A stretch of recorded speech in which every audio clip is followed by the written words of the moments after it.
Oh gosh, dang it! I didn't compose a tweet. J Mike, I'm so busy these days, man. You know, making cocktails for the show, uh, uh, exercising. You know, while making said cocktail, and it just turns out I'm really busy. So I don't know if you could take on the composing of the tweet, just at some point, not in the future. I got this one. Okay, bud. I got this one.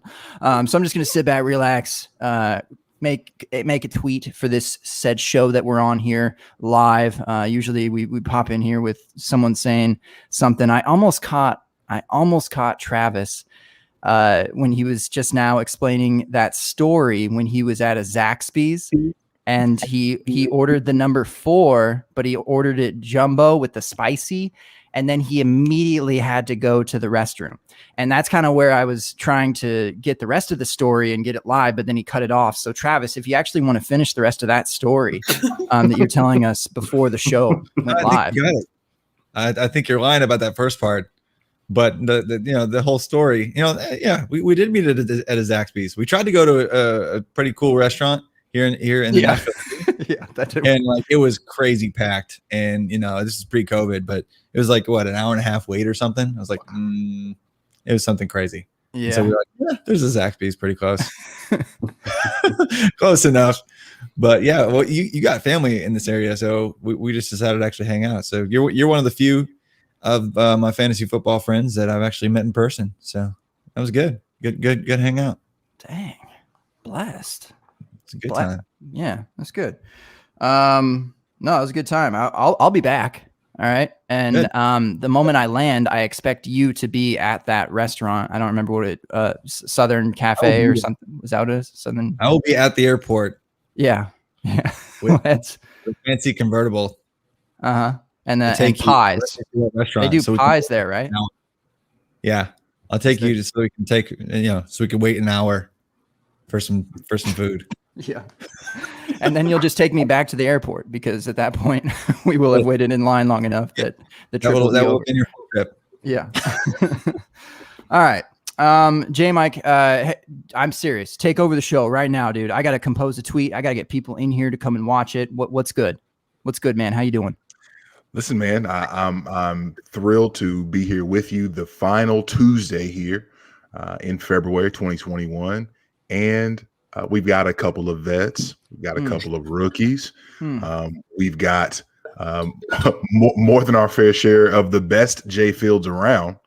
And I feel like tonight's going to be magical in many different ways. But shout out to our man Daryl here. Again, one of the Grab Bag alum. And Travis, you came on Grab Bag with him back when Gabe had that podcast eons ago. And by eons, I mean like 4 years ago. Like salary cap leagues and a whole bunch of stuff back then. Like some really intense salary cap stuff. Like maybe an FFPC. I can't remember the format that we were talking about. We were breaking it down, man. That's a whole other animal in terms of league format when you build in that cap and contracts and all that stuff. It's fun though. So shout out to Daryl. He's alone tonight. He's got the house to himself, and so he's staying up late with us. So good to see you, man. And everybody in the chat, early shout out to you all. Good to see you all. But this will be fun. I'm just curious how many times, I think besides the J Fields content and the random slandering of the state of Ohio, how many tilts, Josh is already dreading it, how many tilts will be on tonight, but it'll be a good night. It'll be fun. Gabe, can you update us on what the pre-show drink was that you ended up choosing? Oh, boy, howdy. Let me tell you what, J Mike. You know how to say salty in Spanish? I'm hoping you'll enlighten me. Everyone all at once, 4 syllables. Repeat after me. Sa. Sa. La. D. Da. D. Toe. Toe. What does that spell? Salty. Yeah. No, it spells Salad-ito. Yeah, it's a word game actually. We're doing the Dynasty game night. Salad-ito Smith was the answer, but keep trying. Salad-ito Smith. Yeah. Do we need before we get this video taken down? Do we need to get any kind of clearance for trademarks or anything else when you infringe like that? Honestly, I keep like everything I say now. I've been thinking that it's just going to be flagged for something at some point because I started like I know that we played the video or whatever of said song that we shall not repeat because I'm worried we'll get taken down. You know, you don't want to repeat it, Jim. I got the clips, J Mike. All right, you ain't going nowhere. Listen, man, this is why I'm done playing those games with you, man. You immortalize the worst parts of me, and I can't stand it. Just breaking you out your shell, bro. You know what it's like to try to explain explain when you show a clip to your child, your 9-year-old child, when you're having to explain why did Uncle Gabe slow you down to say Travis Etienne is my zaddy? Why did he do that? And all I can do is look at her and tell her, you know what? I really don't know why Uncle Gabe did that. He's a crazy somebody. That's what that was. Yep. Wet ass Toshi. You know the deal. Oh my gosh. All right. I'm like literally still composing a tweet. So we're gonna have to get this show on the road here and introduce our guests. All right. J Mike. I'm here for it. I'm here for the introductions. We will start with the vets and the ladies first. Rookies get no preferential treatment up in here. I'm just glad there's no hazing. I'll tell you that much. Hey, you made the show sheet, so. exactly, Ryan. That you know of, Josh.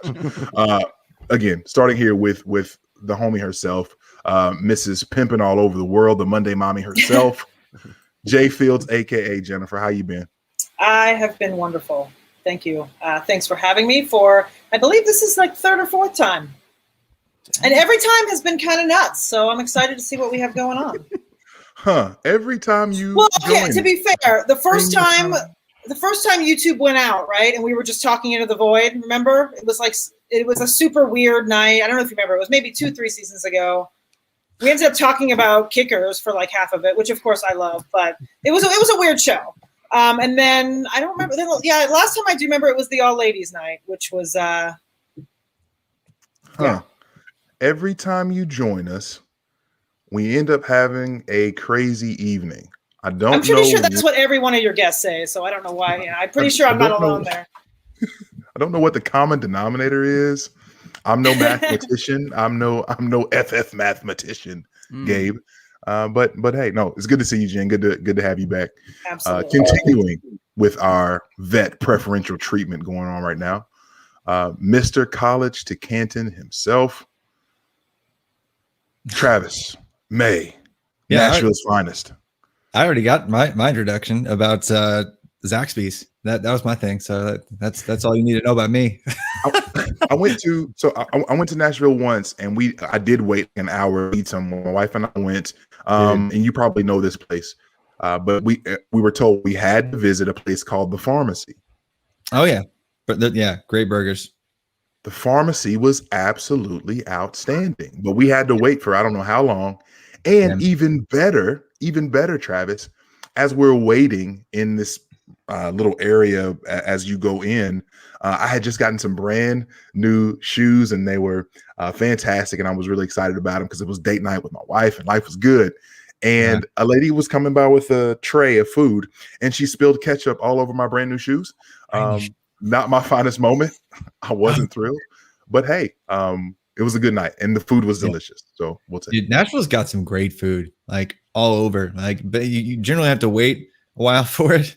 But Nashville is kind of like overgrown in the past few years, and it's just such a hot spot. I mean, obviously with COVID, it's been a little bit dialed back.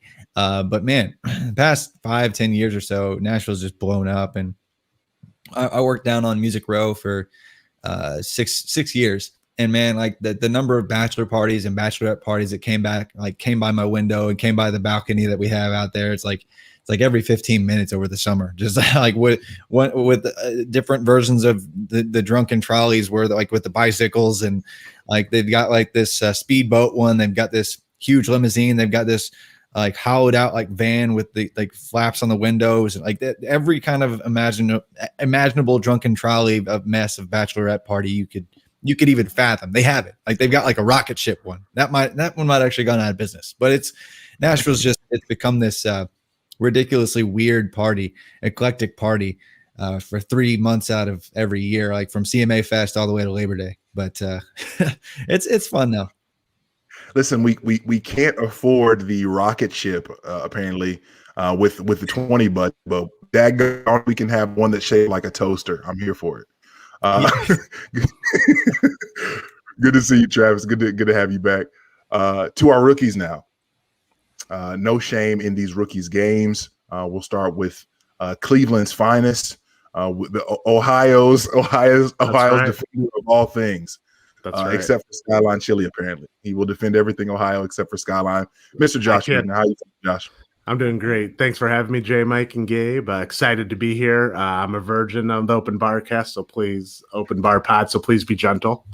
So we make zero promises first time. Yeah. Good luck with that.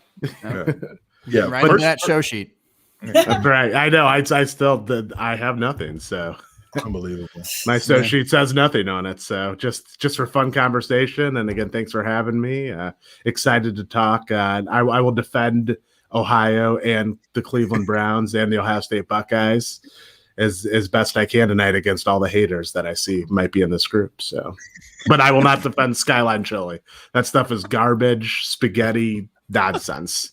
Well, got to draw the line somewhere. Yeah, it sucks. So only people in Cincinnati love it, but the rest of America hates it. So it's garbage. This was the exact moment that I am just so happy to have you on the show. Welcome. You are amongst friends. Yep. Last but not least, Wendy's.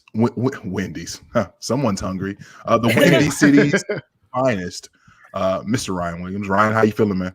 Hey, I'm happy to be here on the Open Bar Pod. I mean, this feels like a rite of passage in the fantasy community. I mean, Gabe and J Mike been holding it down here. It's like, damn, what's the brother got to do to get on the show? And then slid in that DMs, and I was like, okay, dancing like the dude on the table. You seen that gif, just hitting it. So no, I'm happy to be here, man. I mean, Josh and Jennifer, it's great to see you guys. Travis, I mean, we go way back. As far as fantasy goes. So anytime I'm on a show with you, love kicking it. So I'm just going to sit up here, drink my Stella, and, let's do the business. I'm ready to be at the bar. What's on tap? Saladito. Saladito is.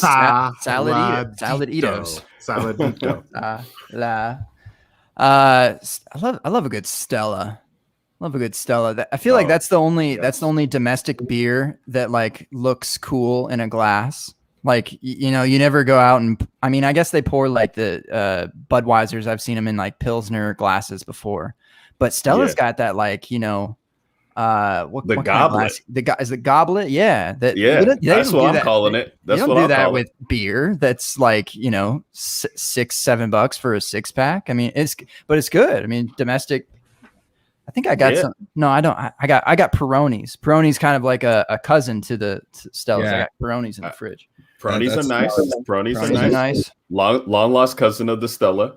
But yeah, I mean, when Stella has its own goblet, like, when you go to a bar and they just got a special glass for the drink, it's like, oh, okay, this what we rocking with here. Yeah. It's not your average. So are you sure that's a glass for Stella, or is that a glass for Ryan? Oh, you know what? See now, Gabe. So you're gonna put me in my feelings early, man. We got 2 hours of this. I can't be in my feelings already. But you know what? I'm gonna go to the bar. I'm gonna ask for the Ryan goblet. They're gonna know what I'm talking about. So that's gonna be nice for me. I appreciate that. All right, man. I think I've finally have caught my breath, J Mike. I did about like 3.5 squats downstairs whilst shake weighting. And I'm ready to pod, man. What do we have on the slate tonight? I cooked up a little something that we can weave in at any point in time. And it's in reference to what you've suggested that I do as a spin-off to the open bar. Well, we can get there though at some point, weave it in, do a little crocheting of sorts. All right. So I don't know what else you got tonight. You got Jeopardy. You got I saw another show tonight. It was doing would you rather? Should we just steal their idea and do that? Hey, just start yanking ideas from everywhere else. All the best ideas are stolen. All the best ideas are stolen. Gabe. Just borrowing brilliance, man. Come on. Exactly. Hey, shout out. Yeah, KOB, borrowing brilliance. There we go. I had that's good, Gabe. I really want to jump directly into whatever you have, but because this is what tends to happen. We say that we want to weave something in or that we want to come back to it. We blink, an hour and 35 minutes have gone by, and then it just doesn't end up happening. And I really would hate to bury the lead this week. I mean, phase it in, right? Phase it in. Yeah. So that's right. Let's do as long as you commit right now at 10:05 p.m. Eastern time. As long as you commit that we will actually do the activity that you've put together, then all for it. If you're not going to commit to it, then we have to do it now. I commit. Yes. That you didn't really sell me on that. I don't feel like you really meant it when you said it. No, he didn't. That's half-assed. I've been listening to the show long enough, Gabe. You half-assed it. Your heart wasn't. Don't use the excuse coming in late, rushing around. You know what I'm saying? We let it slide, but let's call a spade a spade. Yeah. Talk to his soul, Ryan. I'm all up in there. There. So you want me to kick it off then? Should we just get to it? You feel like that's the best way? Are you worried that it won't happen? All right. No, I just don't want you to go into this half-hearted. Are you guys talking about? I'm sorry. We're building it up. And I know this better be awesome. I know. If this it's really not. Why do we lead in with this? Is bad. We need to stop building it up because it's like not even that cool. This always happens when I like kind of make something like an hour before the show and it's like not even like super thought out. I'm like thinking more about my solidito and I'm like, oh, well, I could probably just throw this in there too. And then, but it'll give us at least topics to throw around. So, J Mike, you've thrown this idea out before. Did we do intros already? Yeah, we did intros. Okay. I was making sure that, 18 minutes in, we got to make sure that we introduced our guests. I don't know. I'm everywhere. I did 3.5 squats earlier. So, J Mike.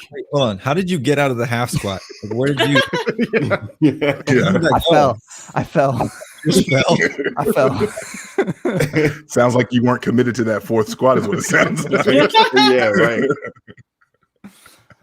Or were you doing the WAT and then you realized that, you know what, just 3.5, I gotta stop right there. Yeah, you don't want it too wet, Right. Gabe, I'm a little concerned with your lack of like strength in the arm, like the shake weight, like that arm.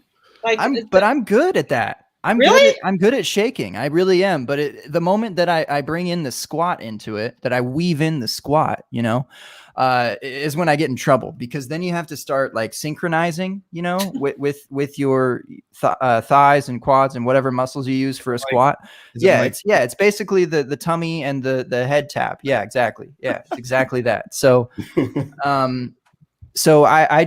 I struggle, I start shaking and the shaking's going well. And I'm like, oh, I could take this up a notch. And then I go into a squat and it's over. I get 3 in and then I got 1 more in me to hit my personal max, of squatting my own weight.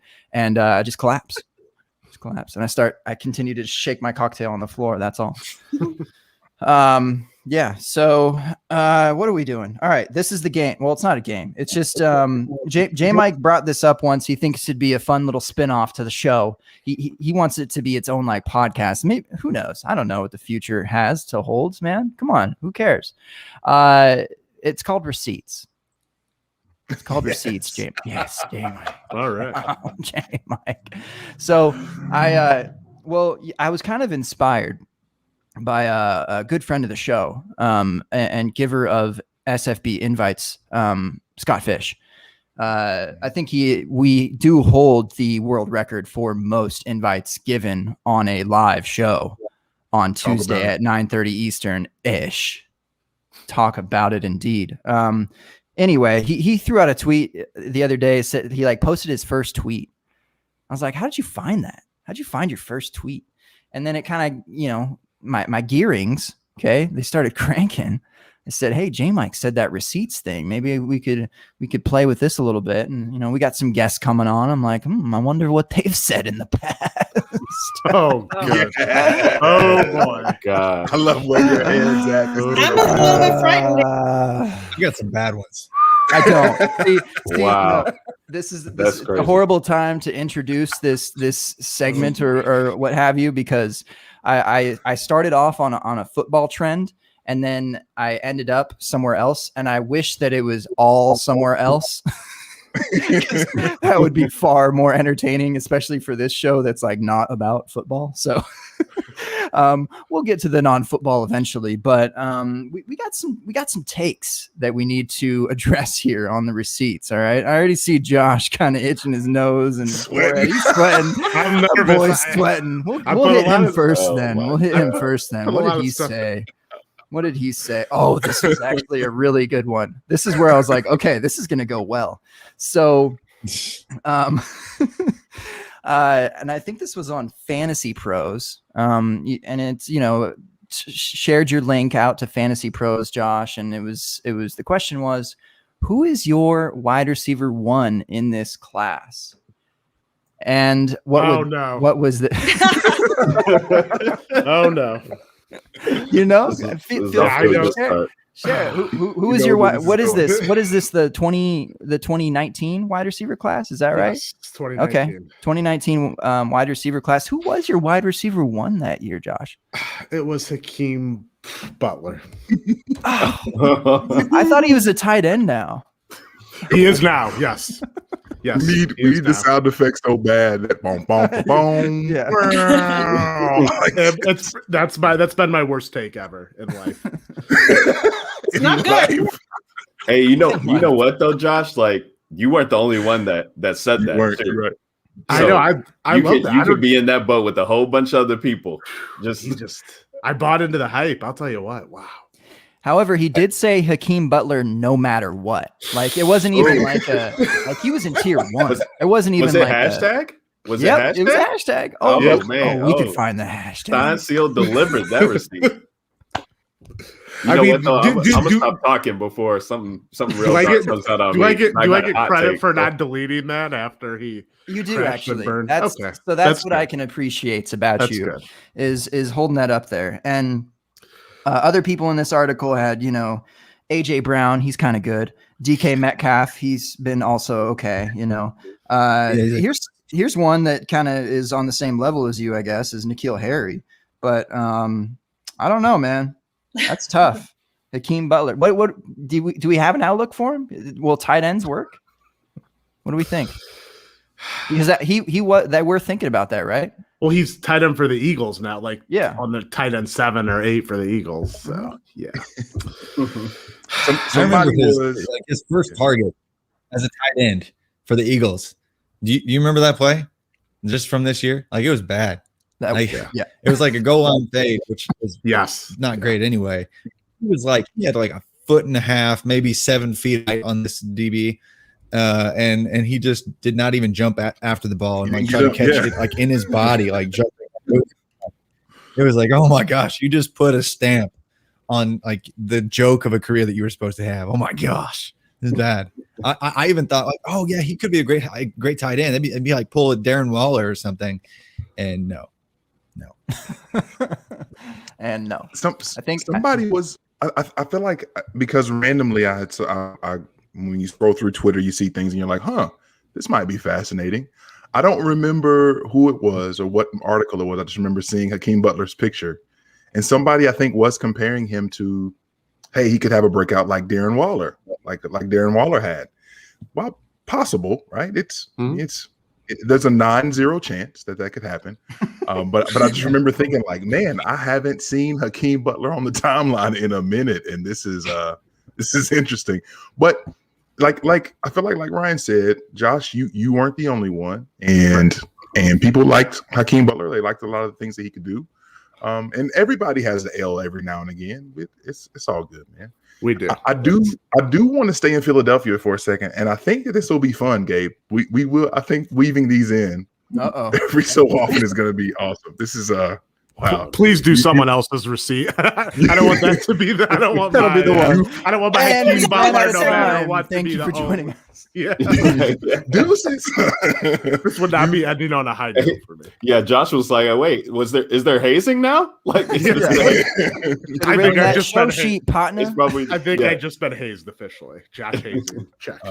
You can't always get what you want, but if you try sometimes, you might find you get what you need, Josh. So I do want to stay in Philadelphia real quick.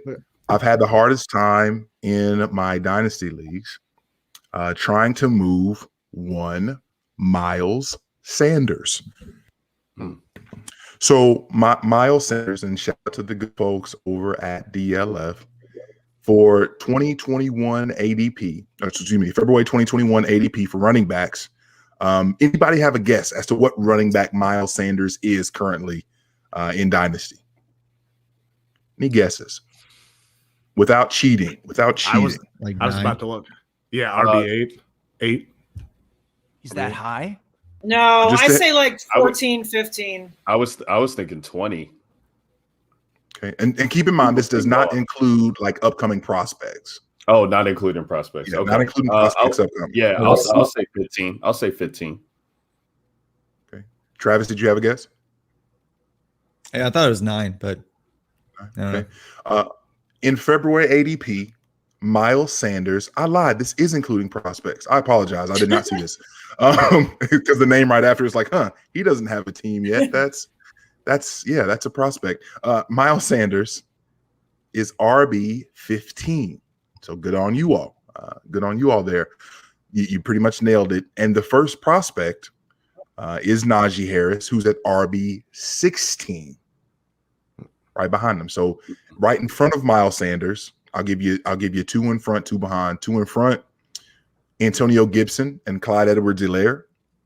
And the 2 behind Miles Sanders, Najee Harris, Austin Eckler. I have tried my best to try to parlay Miles Sanders into any and all halfway decent, like top 18 wide receiver. And I am getting the door slammed in my face every which way I turn. So just curious, your all's outlook when it comes to Miles Sanders. Carson Wentz is gone. We've got Jalen Hurts in the building. People are talking about Jen going to the Eagles in the draft at like number 3 or whatever pick that it is they have, trying to get up to get Mr. Fields or Mrs. Fields or however you look at it at this point. What am I supposed to do right now with a running back that is now in his 3rd year, still has, I guess, to some degree, a ton of promise, but already we're watching, I feel like slowly, I don't even know if the bottom falling out is the right way to put it, but we're already not looking at Miles Sanders as the nice shiny toy that everyone was excited about just a year ago this time. What are we doing? Honestly, I think you should hold him and then hope he has a big game or 2 or a good stretch next season and then sell high. That's what I would do, because if you're selling now, you're just going to sell too low. I'd wait till he's at maximum value, which he's not going to be right now. Now there's a risk if you're right. If they draft a replacement or another running back, there's a risk, but I would wait until he has a big game or 2 next year to sell high. That's my opinion. I think you're dealing with recency bias. Like no one's Right, going to take right. him. Everyone got screwed this year with him. Yep. And you have Hurts as a running quarterback. I just don't think people want to buy him. As you guys know, I don't play Dynasty, so I'm just kind of talking out of my ass. But in regular, that's what I feel is kind of the deal with him. Yeah, but that's the funny thing too, Jen, is that, and Josh, I don't hate what you say, but when I walk this out in my head, what bothers me is, I at this point I'm having to hold him throughout the entire offseason. I have to get into the season, and I have to hope that things start to break correctly, and that he gets the work that quote unquote Peterson's been holding him back from, right? And then if anything doesn't shake out very well at that point, we got this new class that's about to obviously coming in. People are going to be super excited. From a value perspective, I get really kind of nauseous thinking about holding the bag for Miles Sanders. And he's a good player, right? It's not that he's a bad player. He's not a bad player. But from a value perspective, with somebody who I think everybody was widely regarding as a budding RB1, it's now not looking so promising. So I'm trying to put some trades together. I'm trying to figure something out. Go ahead, Travis. I'm not giving up on him that quickly, really. I mean, yeah, this year wasn't perfect, and they're moving off of, they moved off Carson Wentz. I think a lot of people think that they're not actually going to give a shot to Jalen Hurts, and they're just going to take another quarterback. And if that happens, I think that his value would actually spike back, like immediately off of the hype of, hey, we've got this new new hotness at quarterback, and that could really stir up his value for dynasty purposes, and even redraft, really give him an ADP spike. But we're talking about a guy, he had 1,300 yards from scrimmages in his first year, only like just shy of 1,100 yards from scrimmage this year. He didn't have as many touchdowns, I don't think. So that hurt him. But I think I'm not giving up. And because of, the nerdy fantasy football that I play, like I plan, 2-3 years out in advance because I play Devy fantasy football. And really this class is not great at the running back position. It's got like Najee Harris, Travis Etienne. I really like Javonte Williams. And then there's probably going to be one more dude that has like a decent landing spot that jumps up and is interesting, like one more, maybe. But then next year is potentially even worse at the running back position with maybe less depth. Like you got Breece Hall, like some people like Isaiah Spiller. There's a few other guys that people want to toss in the hat, but it's not a good class either. So really the next good running back class isn't going to be until 2023.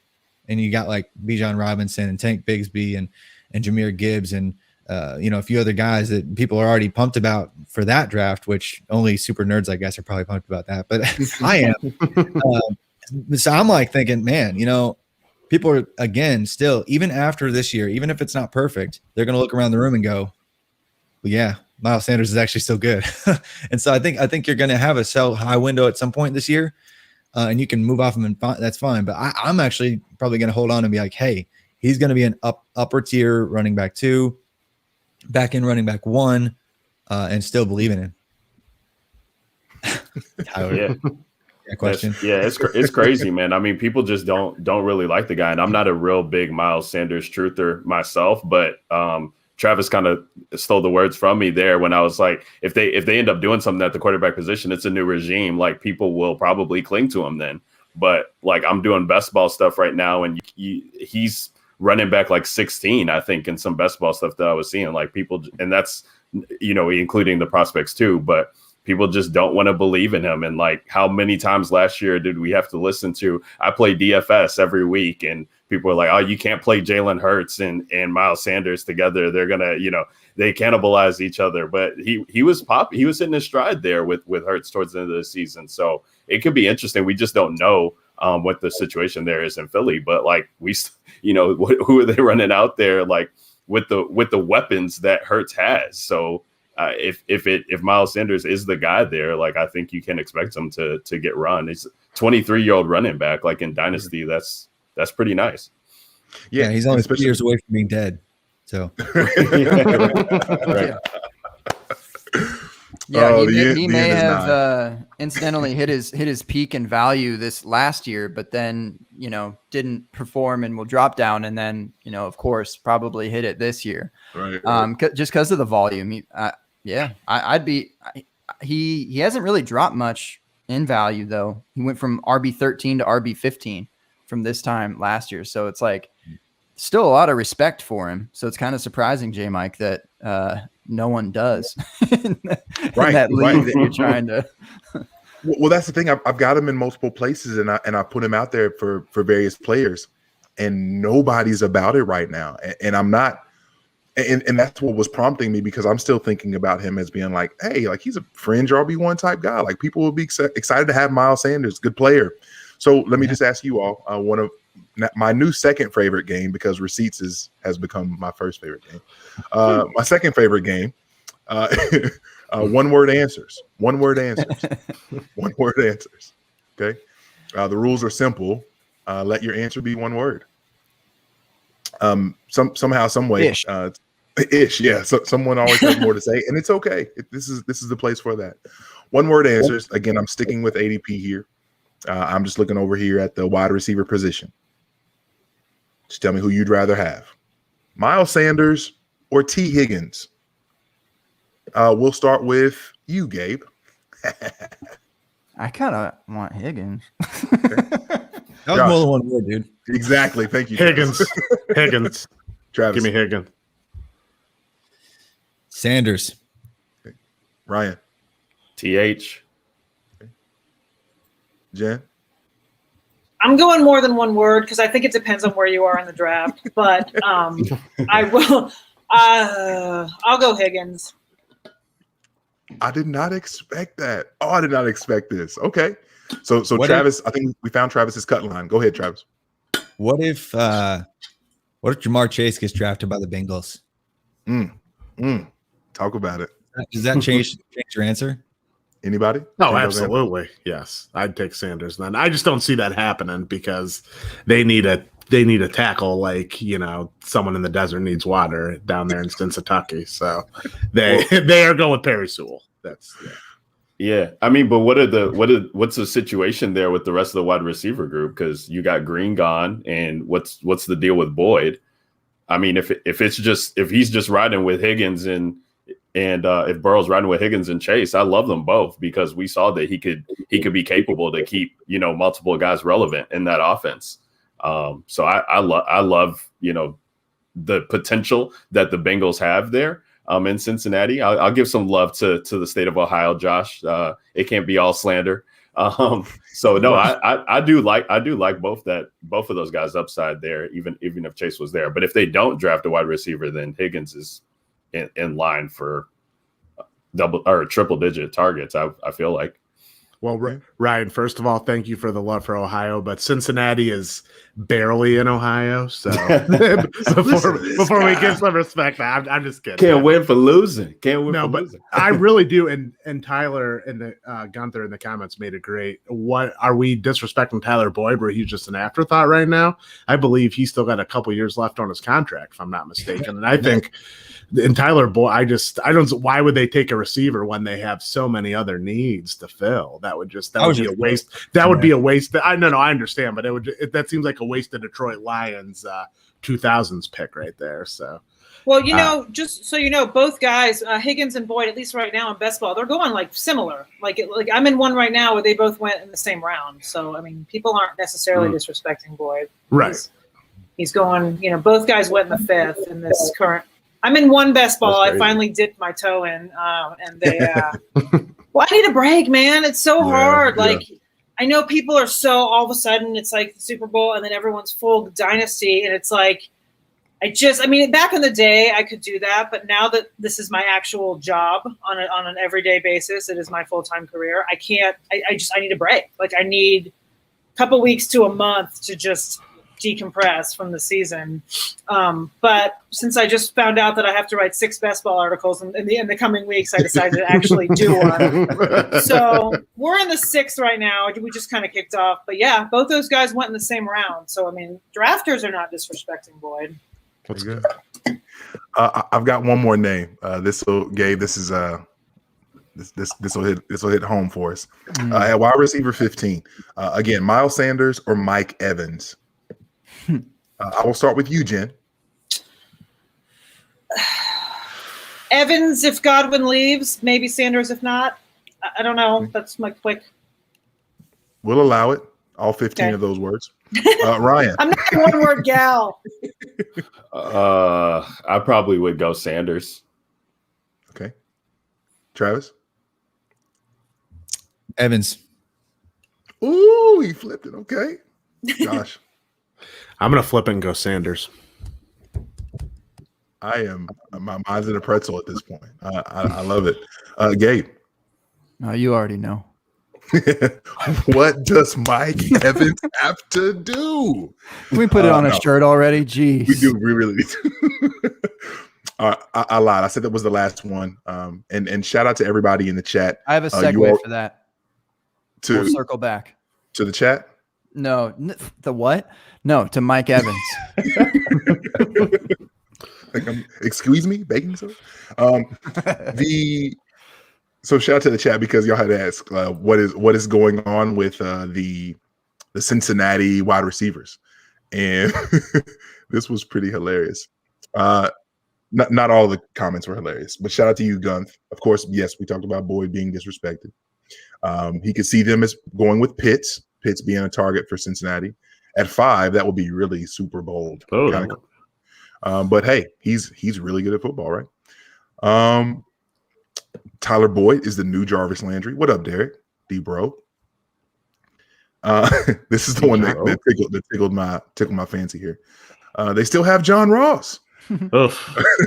Your boy, J. Mike. Yeah, I did love me some John Ross. John Ross is not going to happen. That's John your Ross receipt. is never going to happen. John Ross is not going to happen.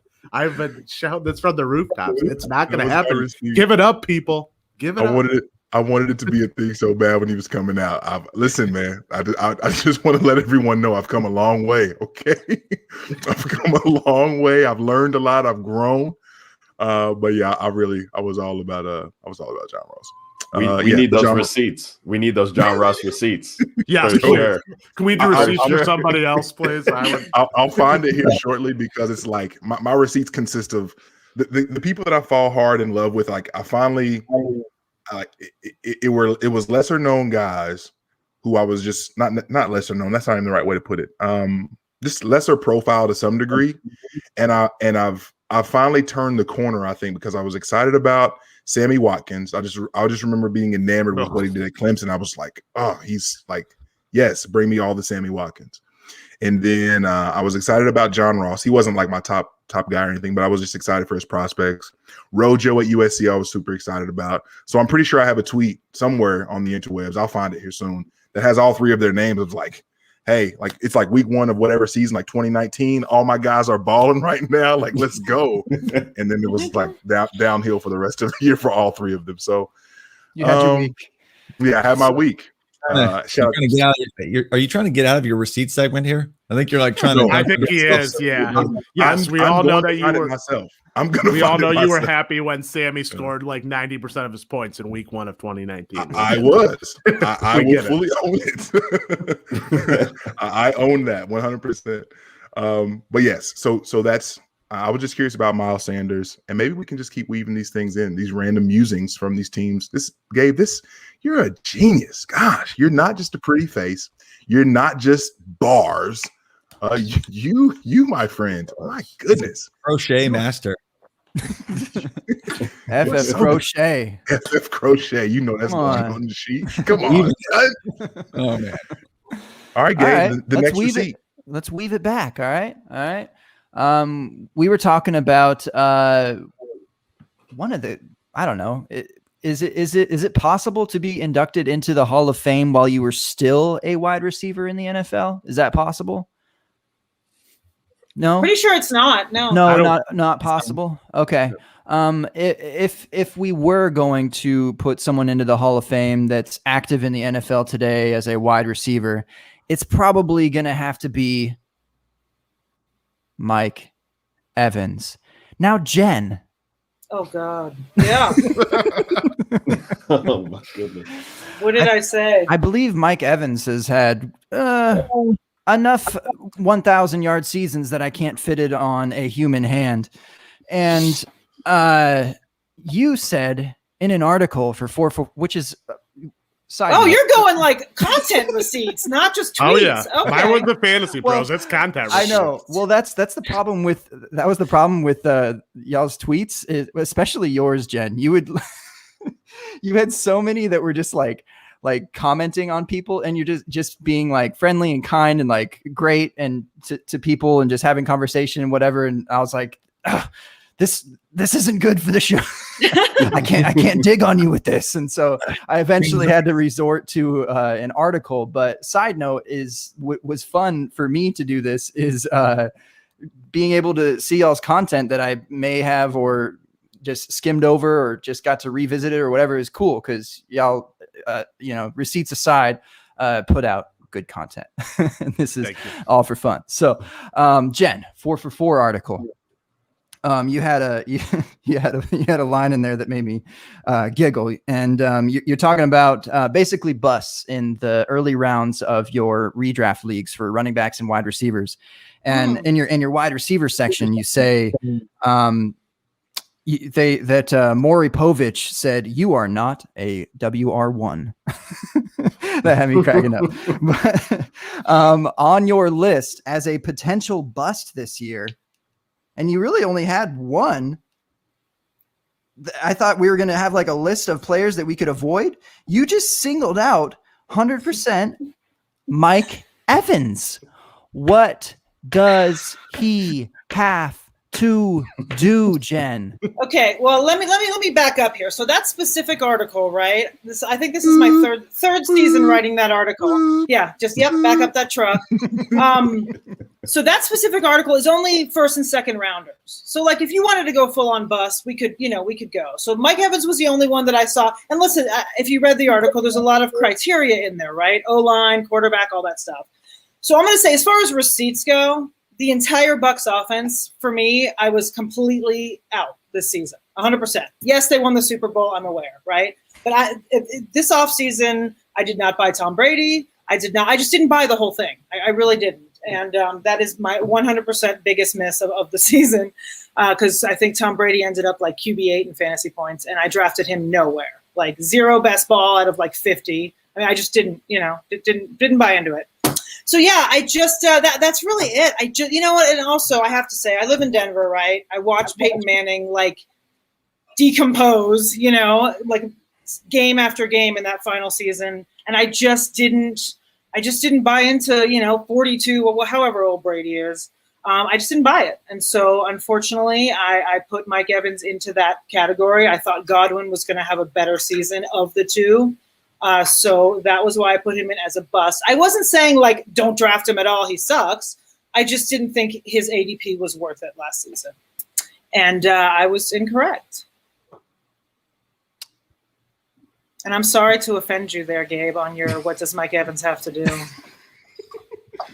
It was I think that was a hot topic though between and I am even one for a receipt. I believe J Mike, when we were talking with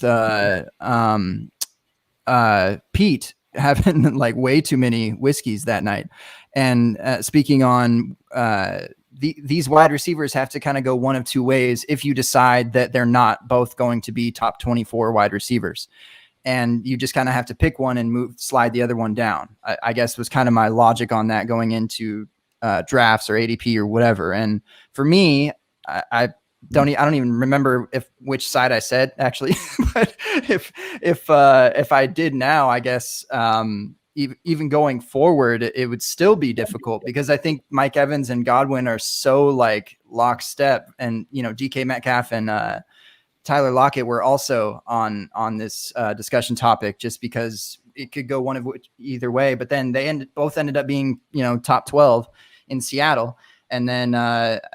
It was weird with Evans and Godwin because they were kind of hurt throughout the year, right. Inconsistency, whatever. But I think they both ended up being fine. And I I think it's really just that Tom Brady surprised all of us ultimately. Like we know For sure. what Evans and Godwin are, but we didn't know that Tom Brady was going to be able to do what he did. We thought Scotty Miller would be the wide receiver one, you know. By the way, you guys know how old Mike Evans is? So young. Like 27? what, 26, 27? He's 27, and he has 7,000 seasons. So stupid. In a row, 7 for 7. Never 4 for 4, Jen? No, 7 for 7. Yeah. Yeah. Yep. Hey, I own it. I'll own it. Hey, it's better than I thought it was going to be. I didn't know what you were going to come at me with, so I'm cool with that. Yeah. Like I said, I only had an hour. Next time. I'm sure you can dig deeper in my tweet. I'm not nice and commenty all the time. There's plenty of bad takes in there. I swear I was scrolling for so long. I was like, why is she so damn nice? That is fantastic. So let me ask this. I will stay with the Bucks for a second while Gabe composes his next receipt. Oh, also, I found my receipt just to share with you all, just to show you that I'm a good sport here, and it's exactly what I told you all it was going to be. It's my sadness, it's my everything, basically in one. Let me share screen here. Let's go to the application window, Chrome tab, and Twitter, and share. All right. Hey, Sammy Watkins, John Ross, Ronald Jones. This is bookmarked here, September the 9th, 2019. All of them played well yesterday. That's good for the hashtag brand. Welcome to 2019. We are living in the upside down. Yeah, I really thought, hey, a sea change is here, guys. My boys are about to rally for me. We're about to get lit. We're going to turn this really crappy year upside down. And that is not what happened. Not what happened. So, No. I mean, Ronald. Oh, that was 29. Never mind. Yeah, Ronald 19. Jones had his. Yeah. So they decided they hated him and then loved him and they hated him again. Yeah, Bruce Arians. Jay-Z-ish. It's a love-hate thing. It's a love-hate thing. It is. Yeah, Ronald Jones, Sammy Watkins, I've said in many articles, he is like playing Russian roulette with your fantasy football lineup. There might be a bullet in the chamber, you might get a goose egg, or you could get 20. And there's usually never a consistent 10, 15. He's the say no to Sammy Watkins. I will go. Everyone's been burned by Sammy Watkins at least once. Oh, yeah. Sammy, come back. I can't quit him. I can't quit You him. need It's like, J. where you Mike, gonna you sign, need cornerback. Sammy? Where can I throw out a 3rd round pick to scoop you up somewhere, Sammy? Where you going? It's like, let me just burn that dart real quick. That's so sad. I'd say he's worth about a 4th round pick right now. Yeah. Hey, I'll send my 4th too. I'll get crazy. I don't know. It's just weird because even the longer that we play this dynasty, this fantasy game, fantasy football, I still find a way to mix in like all these wonderful things that I learned from. I got my 4 for 4 subscription, and I'm reading Jen, I'm reading Chris, I'm reading Justin Edwards. I'm seeing all this dope content. I'm listening to all this good stuff, and I'm learning so much. And I still have these places where I'm like, okay, like Sammy Watkins, that's my guy. Like, sure, you want a 3rd round pick for him? Yeah, take it. Like, yeah, just unsound processes every now and again. But again, we're growing. This is a process. We're growing. One question for the Bucks real quick. You had your druthers. You are the czar, the guru, the be-all, end-all when it comes to being Chris Godwin's agent. You get a major signing bonus if you can get him to sign with whatever team you think would catapult his fantasy value to something outside of this world. You are Chris Godwin's agent. I'm even talking to you in the chat, and I'm even talking to you listening to this in podcast form. You could be here live, enjoying the idea, the thought of being Chris Godwin's agent live in person with the 6 of us, but we appreciate you doing this over podcast form. You're Chris Godwin's agent. Where are you trying like crazy to get Chris Godwin to sign for the beauty, for the love of fantasy football? Green Bay. That's, yeah. Yeah. I like that. But still in the NFC, so that's kind of a tough sell. But we out here trying. Now let me ask you this. We'll come in there. We'll come into the boardroom. We're gonna put down Valdez Scantling's picture. We're gonna put down Equinamia St. Brown's picture. We're gonna put down Jay Sternberger, who was the hot commodity coming into last year. We're gonna put his picture down. You know, Tanya, he all right. We're gonna let him slide. But we just gonna say, I mean, what's it gonna take? What you want? Mm-hmm. And let's ride. I mean, they really need to, like, it was fun in games last year. And this is coming from a guy in Chicago. I'm Bears all day, but I mean, fantasy is fantasy. Fantasy is fantasy, though. I mean, come on now. Like, we need to get some production there.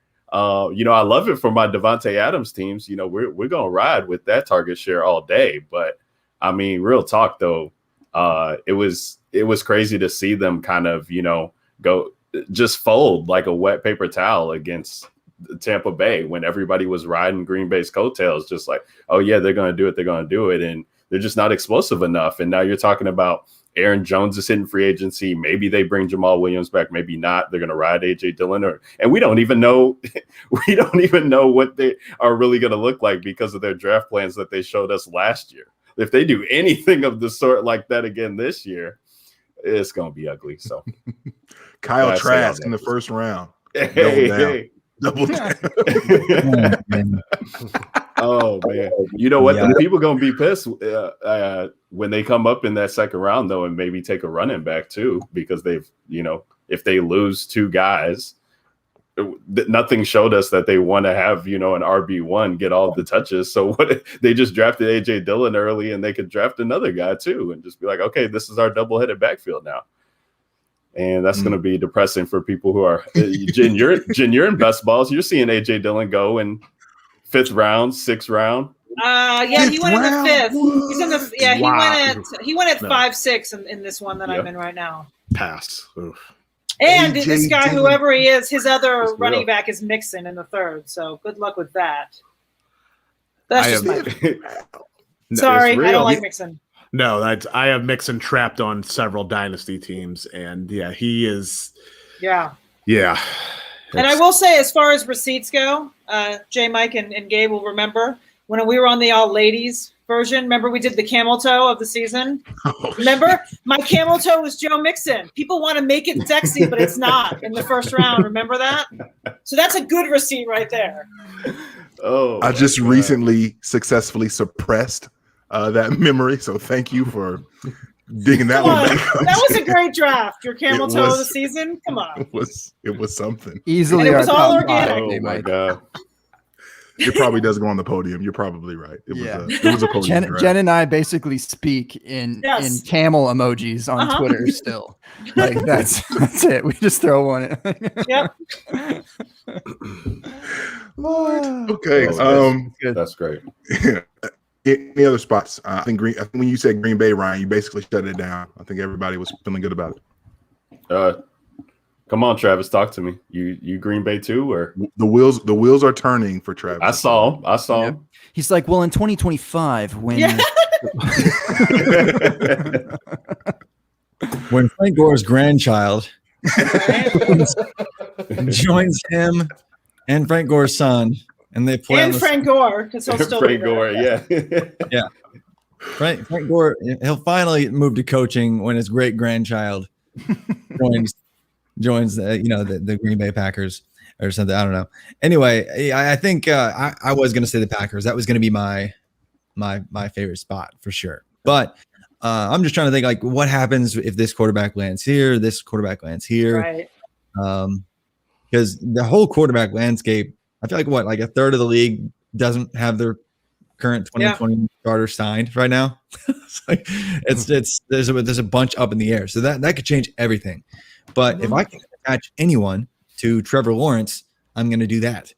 And so I think Chris Godwin, if he joined the Jaguars, would be immediately the best wide receiver on the team. I like DJ Chark. I like Laviska Shenault, but I think Godwin would immediately be the best target by a long shot. And then you get the greatest quarterback prospect of all time a guy we knew that was going to be a first overall pick when he was 16 to throw the ball, and a new offensive scheme. I think that'd be a really sweet spot. I think that'd be fun. I would hate it as a Titans fan, but that would be a perfect combination to just like, oh, he's a new quarterback. Boom. New situation and contract. Boom. It's like just monster boost to his value overall, I think. My many DJ Shark shares hate that scenario. I had DJ Shark pegged as a breakout last year, and the nuclear option was always Trevor Lawrence and/or a quarterback upgrade coming. So, yeah, we need DJ Shark to be wide receiver numero uno on the Jaguars. I think Washington could be interesting depending on what happens there at quarterback. Yeah. I mean, McLaurin and put some respect on the same team. Ooh, that's fun. Especially if they have a quarterback worthwhile, that'd be fun. Yeah. Fun. I was thinking, Colts. That's a good one, Gabe. That's a really good one. I heard Carson Wentz was traded there. Word?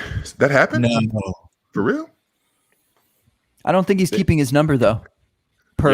Michael I was going to Pittman. say they need a new wide receiver out there when they move Michael Pittman so he can get his 11. So he can get his 11.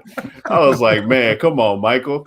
I got you in some early best balls in hopes that they get something done at the quarterback position. So I was feeling good about that. And I was like, oh, he ain't giving up 11. So his target share is down.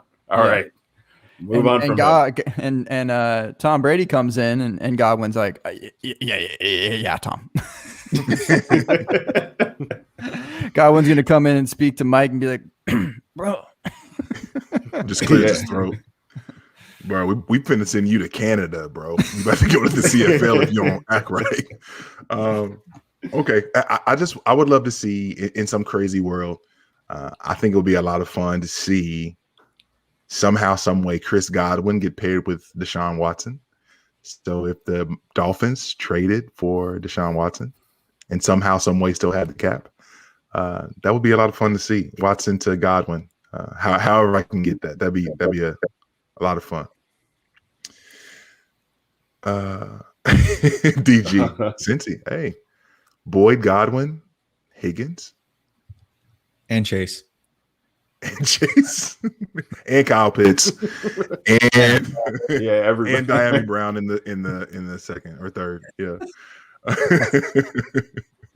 5 wide all day long. Okay, Gabe, are you ready for another receipt? Oh man, okay. These are as exhausting as squats, but I think I can roll in another here. This one applies to two people, J Mike, actually at the same damn time. Wow. Look, only on the open bar would this ever happen. All right. So again, it's ended up being a link, to an article. Like, can you just write an article on Twitter for me? That'd be great. Or just have like a stupid hot take, like, like Josh, you could have just said, Hakeem Butler, no matter what. Yeah. Hakeem Butler, no matter what, or Hakeem Butler over N'Keal Harry, and it's not close. Something, one of those, Sorry, Travis, what were you saying? The FF space love on any hot take of mine, so you can come back and get me later, okay? Yeah. No, we're about to get you right now. Perfect. And by we, I mean actually we. Trav, this doesn't feel good. I really didn't want to do this one, and I don't know how I stumbled upon it, and I kind of wish I didn't, but here we are. So we're talking. I know that you like football, Travis. Believe it or not. I do. That you draft 2,400 college players a year, whatever. I don't know how many you draft, but and then the high schoolers, and yeah, I know. I'm gonna have a list in there somewhere. I know. So I know you run it deep. So that means that I ran it deep on the receipts, and I went back a few years, not too deep. But it's still relevant to my Twitter days, so that I even knew what I was getting into here. But We've got this one from our 2016 rookie Oof. Oh, drafts. 2016 rookie drafts. Yeah, the 2016 rookie drafts. I think. Actually, I better make sure that's accurate. Oh, geez. Pulling it from my top 100 series back then. How embarrassing. We don't listen, y'all. We don't have the budget for fact checkers. So yeah, that's a good point. You got to deal with this mom and pop shop fact checking that we do in real time. So thank you for your patience in advance. I know. No, how could I forget, J Mike? It's 2016 for sure. 2016. This one hurts, man. And listeners of the open bar, potentially people that have just heard me say this person's name before, and J Mike certainly knows. DeGod is in reference to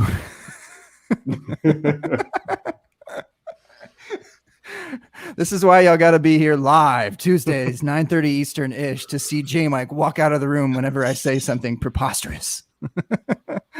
DeGod is none other than Kenneth Dixon. Oh yeah, running back drafted to the Baltimore Ravens. Man, this article I'm reading about him here. You were like, you liked him. I mean, you said you did to your what am I trying to say here?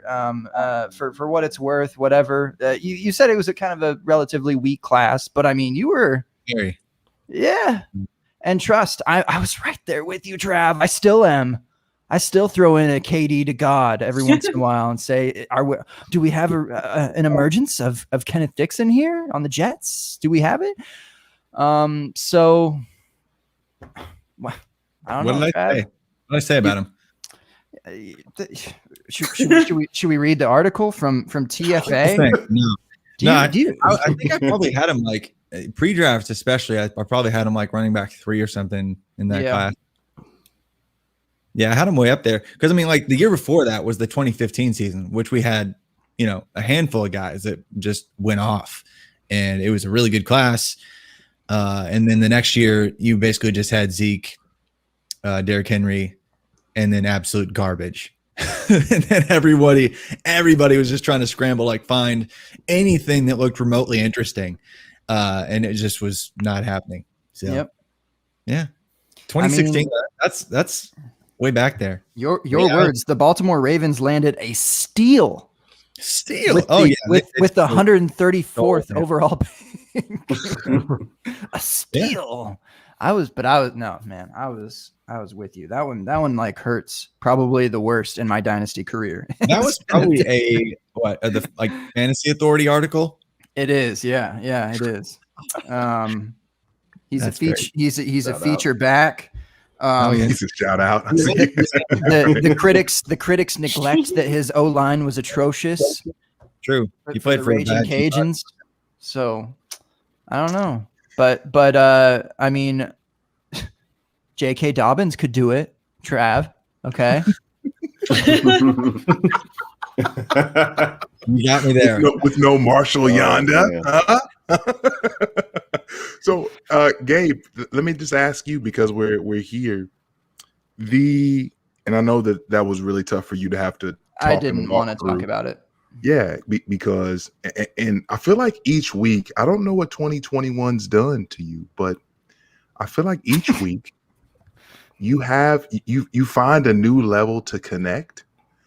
You break through a new wall that you've built up around your heart, and we see a little bit more of the man inside of you.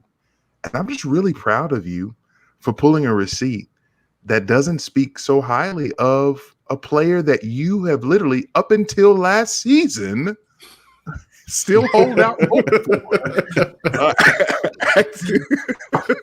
Actively, I almost did that with a straight face the whole time. I was so close. Actively. That's all my Twitter I account lost is. it up until last season. I could make it through. Every year he slips it in. He'll slip into Kenneth Dixon a random week 3. Like, who's out there on the practice squad? Kenneth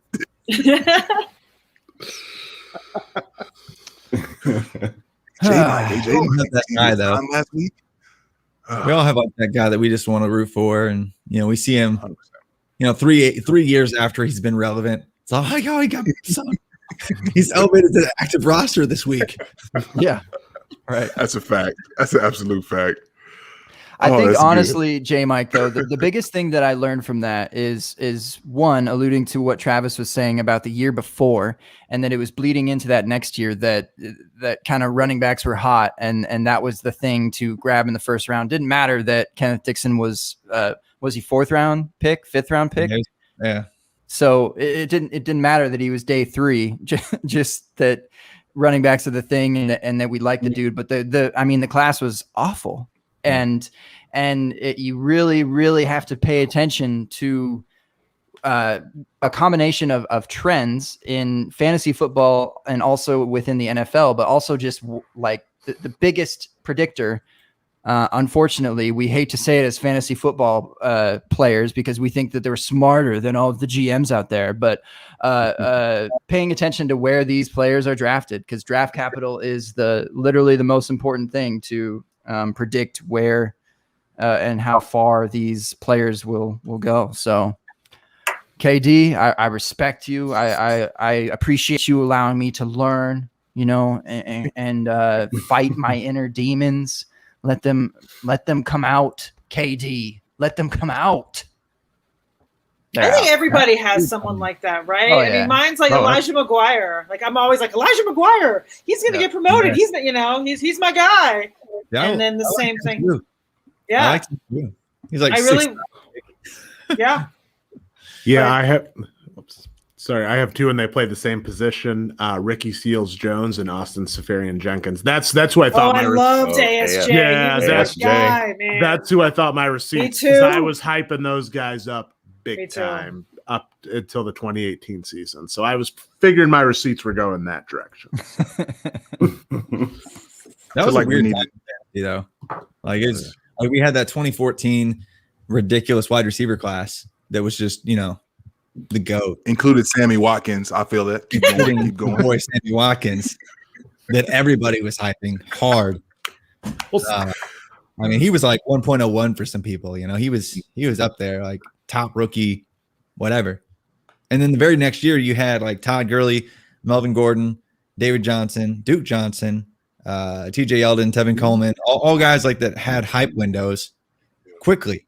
And so you had this crazy wide receiver class, crazy running back class, and then 2016, nobody had any idea what the heck to do in the rookie drafts at all, because it was like, yeah, there's Zeke and then Derrick Henry and then, oh, good Lord, that's what is that?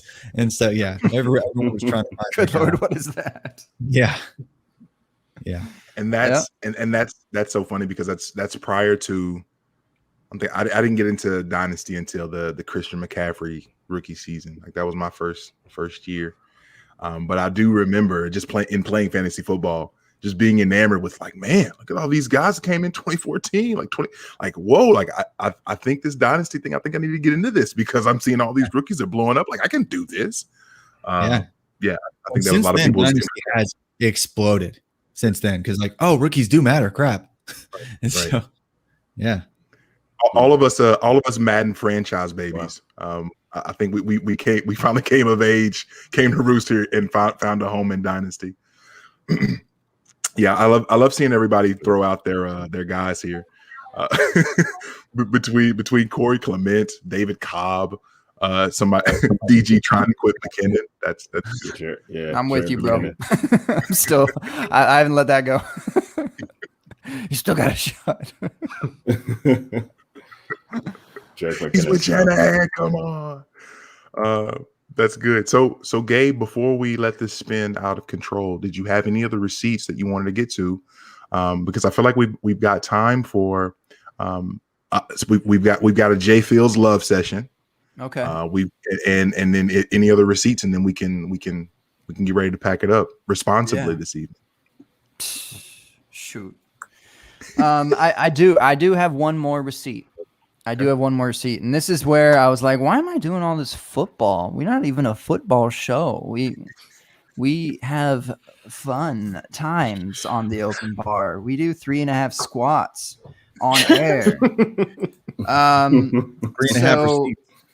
3.5 receipts. Yes, this is technically a half receipt since it's not football related, I guess. So this is not going to start as football related, but J Mike. Oh, J Mike, you already know what it is. It's the open bar. We draft weird things. All right. So I'm going to tell you this receipt, and then we're going to get into a draft right away. We can talk a little bit about said receipt first, of course. Ryan. Yep. You got some tweets out there, bro. A couple. I mean, I could have had a receipts show with just you. He thought Bring he it was to gonna me, dodge Gabe. his Let's work. go. Bring it to me. I just mean this in the sense that there was some content that I could definitely grab. Like I was speaking about Jen, just all of the kind words. Travis, just like time after time talking about these Devi players that I don't know about that are showing up in 2035. I'm like, Travis, shut up. Like I guess you don't have receipts if you're drafting in the future. Okay, now I see the Devi look. Impressive. All right, so Ryan, this is a tweet, not even an article. Didn't have to leave the site. It was right on Twitter. It was perfect. All right, it was in the middle of NBA final season. Super into the NBA. I see. I get to learn about people. I just get to creep on all of you. I'm like, oh, okay. So taking notes, and I'm just lurking, man. I'm FF lurk. All right. So I'm just going to read this word for word because it's not an article. Here we go. Okay. April 25th, 2018. One of the craziest thing on this planet is 3-in-1 body wash, shampoo, and conditioner. Like, how in the world can something do all three? The same product that can condition my hair can eliminate my BO? It's a facade and I won't stand for it. Hashtag end rant. Yeah. Wow. I That's forgot great. about that one. That's a great point. That still hits me to this day, actually. Like That's impossible. It's not possible. It's not possible. It's tomfoolery what they're trying to sell out there. I'm looking at you, Old Spice, Head and Shoulders, Axe, Irish Spring. You can stay out of it. You can stay out of it. You're doing the right thing. You just regular soap, regular body soap, then the shampoo. I got you. That's phenomenal. Wow, I totally forgot about that. 6-in-1. You got your shampoo, conditioner, body wash, Yep. deodorant, cologne, and an energy drink. That's just like marketing for the lazy guy is what that is. Because in the female department, we don't have 3-for-1. There's none of that shit in our side. There's a different thing for like every single thing. You know what I mean? It's definitely a male only product, and they're trying to go for like the lazy single, bachelor dude that just wants one thing in the shower. Yeah, absolutely. Oh, well, but even in married guy showers, I have a shampoo and conditioner and my body wash, and my wife has 15 different things. Right. I don't even think it's just for single guys. It's just, you're right, it's just for guys. Yeah. Yeah, I think we just all got seen right away there, Jen. I think it's I'm just just the saying lazy that's- guys. Like, Right. I did the air quotes because I was talking from a marketing perspective. I wasn't saying that. I wasn't saying that guys are lazy. I was just saying that I think that's where they went with that whole 3, 6, 12-in-1, whatever it is. Yeah. No, what's sad is well, honestly, most mornings anymore, having to get a child ready for school because I'm just totally not prepared for that life yet. Getting there, but still trying to figure out how to wake up before 7 a.m. Just so difficult. So, in the event that I don't wake up before 7 a.m., y'all are like, "You're pathetic, dude. Just wake up." But anyway, in the event that I do wake up at 7 a.m. or later, I got to hop in the shower. And I don't have the 2-in-1. I have them separate, but to save time, I will literally go shampoo and then conditioner. Yeah. Hey, talk to the people. Talk to the people. That is hilarious. DIY, you know. Yeah. So, DIY 2-in-1. Come on. I know. I'm not okay. My roommates, kind of a funny story that my roommates would. I mean, we'd always screw with each other, you know, in college. But one time they just tried to. They mixed in some highlighter fluid with my shampoo, and yeah, I mean, we had one room, and we had like two separate rooms. One was like where we slept, and the other one was like where we hung out. And in the hangout room, all the overhead lights were black lights. So you know, when I'm hanging out in the room, I can't see it, but like I have remnants of this highlighter shampoo, and my hair is like lighting up, and my roommates can see it, and I can't, and I can't. And it took me way too long to figure that out. That I had like highlighter in my hair left over from the shampoo because they kept on emptying highlighter fluid into my shampoo. That's crazy. That is hilarious. That is too much. That's what friends are for. So your entire living room was black light, like permanently? Oh yeah. I mean, can we do like you skipped over like? I mean, that's kind of weird, right? How many Bob Marley blacklight posters did you have on the wall in that room? We had a bunch of random Mike Band posters that were for that purpose. We also had like a random like John Madden cutout that would like have like he would like it would have like a little you could put like an 8x11 paper and you write something terrible on it and take it to a football game and try to get on TV. And so my buddies actually got on TV with this John Madden cardboard cutout multiple times, and they'd have something innocent on the front, and then when they thought they were on TV, they'd yank that piece of paper off. And Well done. Tricking the censors. I love it. Yeah. Go Titans, and then just flip the paper down. Oh no! Can't say that. Okay, now, it's just a Right. random observation, but did anyone else notice this past season with the empty stadiums, you could hear a lot more of the player talk on the field and how there'd just be 10 seconds of, you know, obviously not suitable for television commentary from the players. And you would just hear nothing for 10 seconds. I think that we should give a shout out to whoever's job it was to mute those games, because they definitely, the standards guy earned his paycheck this season. He is the unsung hero of 2020.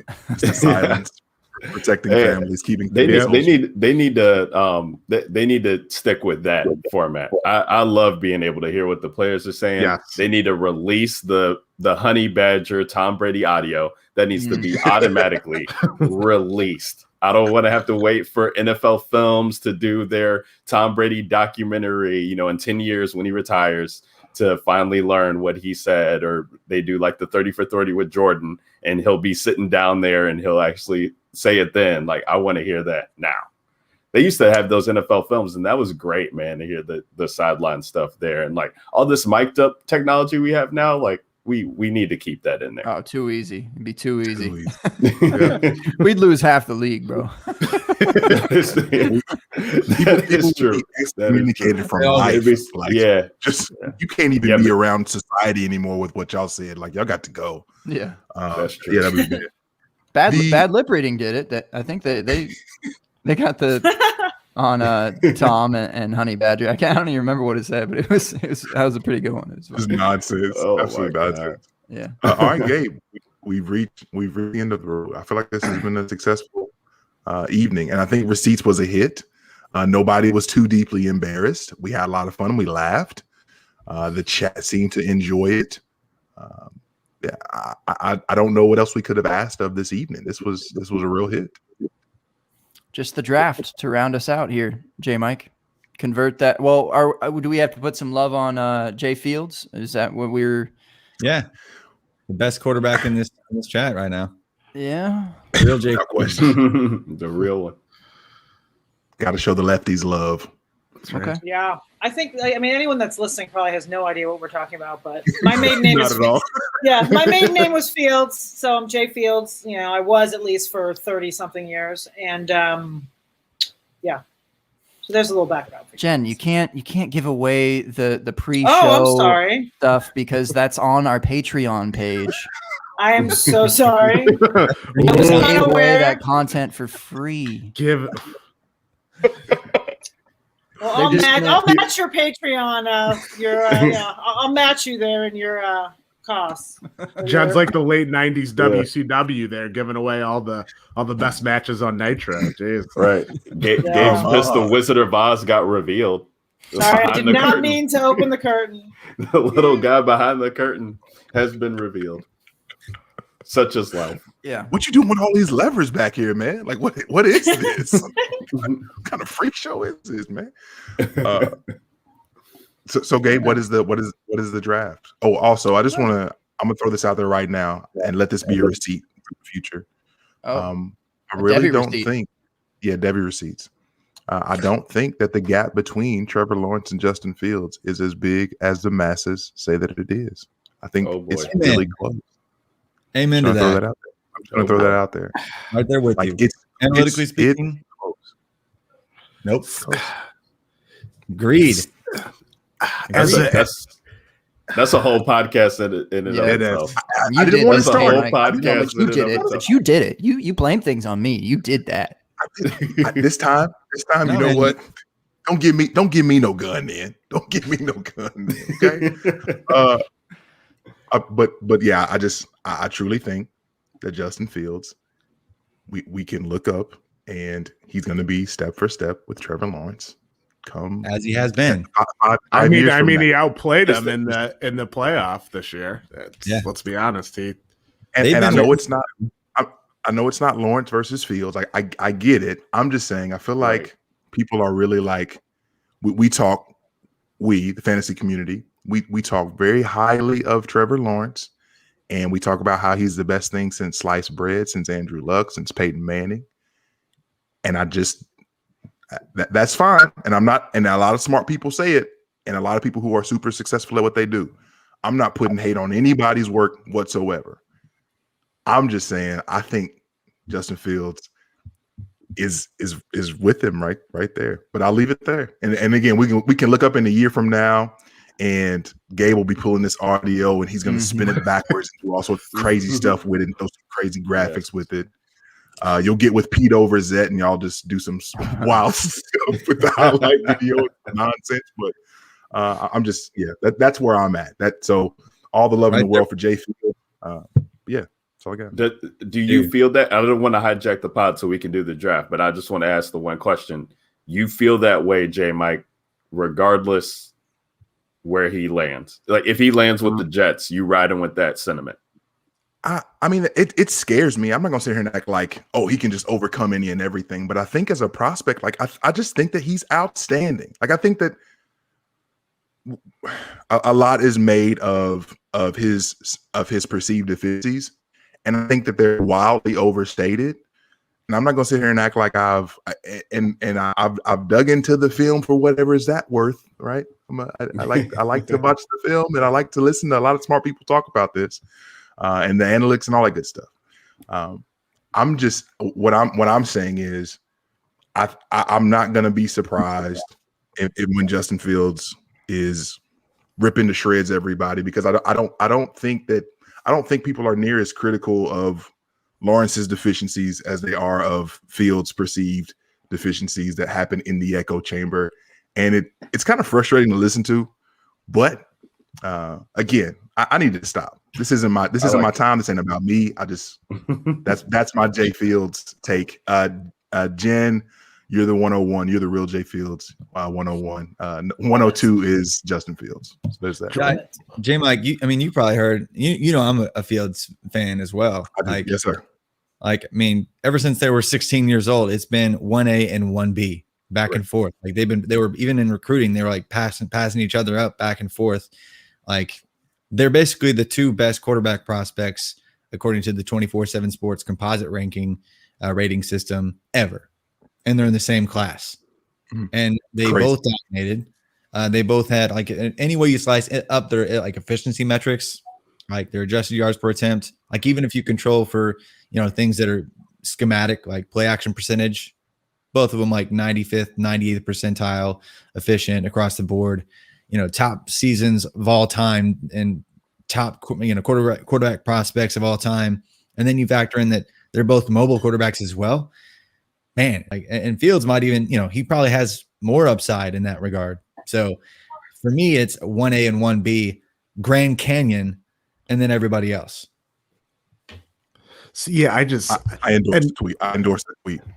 Obviously, as a Buckeye homer, I feel like my opinion on this gets lost in the shuffle sometimes. But I think that the fact that people this reminds me a lot of the Mitchell Trubisky versus Deshaun Watson debate, where Deshaun Watson he had all these athletic traits, was a skilled player, but we heard the same arguments. Oh, he can't make progressions. He locks on his receivers. He makes questionable decisions under pressure. And Trubisky, for some reason, just got to pass on all that stuff. I think when we look back, if Zach Wilson does go if the Jets do take Zach Wilson ahead of Justin Fields, they will look back just like the Bears did and say, why the hell didn't we take Deshaun Watson? Or why the hell didn't we take, Justin Fields instead of the Jets Zach are the Wilson? Jets. They'll obviously take Zach Wilson. Right. Yeah. which I'm writing in my article sorry, DLF, I'm giving Will away for free. I'm playing Jen here. But I think if the Jets pass on Fields, they do him the biggest favor and let Atlanta or Carolina scoop him up. It's the biggest favor that they could do for his NFL career, in my opinion. Please, Jets, screw this up again. Yep. There's going to be 5 QBs in the top 10, aren't there? 4 probably. I think Max Zaddy's gonna pop in there. All right, Gabe. Draft time, Gabe. Don't even try to draft. All right. Look, it's based off of Ryan's tweet. It's easy. Well, relatively. I know Jen. You're purely redraft. Okay. I know you're the Monday mommy, but maybe you could be the Tuesday mommy tonight. And throw in, a rookie. So the idea is, who is your 2-1? Who is your 3-1? Shoot. Who is your 7-1? Travis. Yeah, I know. Yeah, I'm curious. I bet you. Why are you drinking your lotion, bro? Don't do that. Efficiency. Yeah. By the way, that was a good place reference. Yeah, he's drinking it because it's 1/7 energy drink. So he's gonna get something out of it. That was good. But that's it. Who is your 2-1, 3-1? Who is your Head and Shoulders? Who is your Irish Spring? Who is your Axe? Who is your Dove? I don't know all the brands that do all the 2-1. Who is your DIY? 2-1. Shout out to the Man Bun. All right, how you think I do this? Look, boom, boom, just like this. Do that TikTok dance. What's up? All right. Why don't you just buy the 2-in-1 at that point? Yeah. That's right. That's unnatural, Jen. That's unnatural. I gotcha. Many brands make it. Many. You like brands Taco Bell, or you like the actual authentic Mexican? Like, what do you go for here? You like because you know that those ratios. I'm a ratio guy. Okay. Okay, I gotcha. With the 2-in-1, it's not actually 2-in-1. It's probably like 2 to 3. Something like that, it's 40. Or it's one chemical that they claim does both. It's not like it's 2 things in one. Exactly. They've created one thing that does it all. Like they're not sitting in the lab pouring half of one, half of the other. Inconceivable. God, I fucking hate my job. It's a Twix factory. Is that what that is? All right. So dude comes down. He's like, "Yeah, we're gonna have to add body wash to this concoction here." So he grabs the body wash. He's like holding it under his chin. Yeah. I hate my job. I got to get it in, bro. I got to get it in. So it's the 2-in-1 and your outro. So basically, plug all the stuff that you want to plug. And then we'll get ready to kick rocks. Yeah. And cool. Rookie or player, whatever, if it's preferably a rookie since we're in that season, I guess, but I'm cool with player in general that has that 2-in-1, 3-in-1 ability that makes you say, wow, he has nice skin and hair at the same time. Holy cow. So where shall we begin? The Tuesday mommy, Jen, you ready? You ready for this? Sure. Yeah, sure. I mean, as you guys know, I have not watched film, not delved into anything yet this season. I'm on a mental break, but I'll just throw someone out there that I like. I don't know if necessarily he's a 15-1, and I don't know exactly what's going to happen with him. But I do like Trey McKitty, the tight end from Georgia. Not really that because he's from Georgia. Obviously, that is my alma mater, but he transferred and barely played there anyway. But I do like him, and I think he's going to be exciting to watch in the future. I think he's someone that not a lot of people, well, some people are talking about, but not like mainstream people at this moment. So I'm going to just throw him out there because I like him and I know him, What was the other thing you said we were supposed to do? Who are you? That it? Oh, who am I? I am Jay Fields. And I am senior editor writer at 4for4. I have a bunch of best ball stuff coming up. If there's a crazy trade or something happens, I'll throw out an article. But in the next coming months, pretty much all best ball, since I'm not a Dynasty person. We do have a ton of Dynasty content on 4for4. It is just not written by me. And you can find me on Twitter at the Monday Mommy. And on Tuesdays? And on Tuesdays, I'm still the Monday Mommy. That's true, but on the open bar. On the open bar, Good to have you, though, Jen. Good to have you again.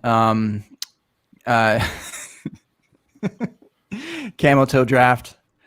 Oh man, yep. I'm so glad that was brought back. And, infamy. And you were there. You were there for because that was that was like the shutdown of Hangouts. Is that what you were saying? That it was the very first time I was on, YouTube crashed, and so there just wasn't. We were just kind of there, and we were just. Right. And I don't remember the other guests that were on there with us at all. Right. Because it was like 2-3 seasons ago. But I do remember that we were just kind of like there was no one was listening. Like it was just kind of we were just doing for like 3 hours, but it was still fun. That's kind of the vibe here. Yep. No one listens, but we still have fun. No, it's good to have you though, Jen. Good to see you again. See you for the next really weird draft that we do. Make it 4. 4-4-4. Well, I think you probably have to retire after that one, right? We can't allow you on after that. Well, never. No. Okay. No. It was great to be here, and I always enjoyed chatting with you guys. Absolutely. All right. Like clockwork. Let's hit it. Ryan, you are the 102. It is your tweet after all. I should have given it the 101 to you, I suppose, but at least I won it too, because you can't really do the 3-1. It's just not possible. So at least I get 1 or 2. I'm fair with that. Let's see. I'm like Jen myself.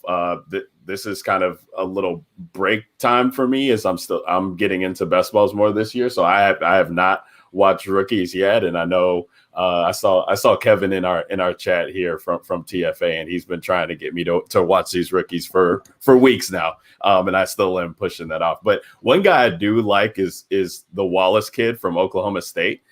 Just from a DFS standpoint, when you're able to play DFS, I kind of followed him and played him a lot, and had no reason to pay attention to Oklahoma State at all. But I like the kid. I know there's some injury history with him, and I think that's keeping him down. But I think he's kind of dynamic. He's a smaller guy, but granted the landing spot, I think he'll be an interesting guy to look out for there.